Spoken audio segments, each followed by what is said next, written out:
இமாம் புகாரி ரஹிமஹுல்லா அவர்களின் கப்பல் பயணம். மகத்தான ஹதீஸ் அறிஞரான இமாம் அல் புகாரி அவர்கள் ஒரு முறை கடல் வழியாக கப்பலில் பயணம் செய்தார்கள். அப்போது அவர்களுடன் இருந்த ஒருவன் நெருக்கமாக பழக ஆரம்பித்தான். ஒரு நாள் உரையாடலில் இமாம் புகாரி அவர்கள், என்னிடம் 50,000 திர்ஹம் உள்ளது என்று கூறிவிட்டார்கள். அப்பணம் அக்காலத்தில் மிகப்பெரிய ஒரு தொகை. இதை கேட்ட அந்த மனிதனுக்கு பேராசை ஏற்பட்டுவிட்டது. ஒரு நாள் காலையில் அவன் கூச்சலிட்டு அழ ஆரம்பித்தான். என் 50,000 திர்ஹம் திருடப்பட்டு விட்டது என்று பொய்யாக கூறினான். கப்பலில் இருந்தவர்கள் அனைவருடைய பொருட்களையும் சோதனை செய்தார்கள். இமாம் புகாரி ரஹிமஹுல்லா அவர்களின் பையும் சோதிக்கப்பட்டது.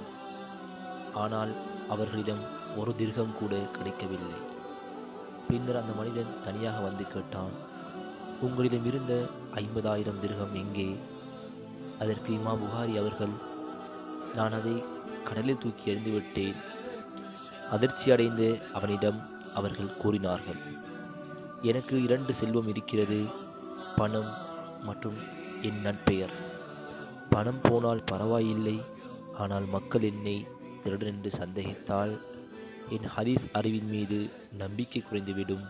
அது எனக்கு மிகப்பெரிய இழப்பு. சுபஹானல்லாஹ்.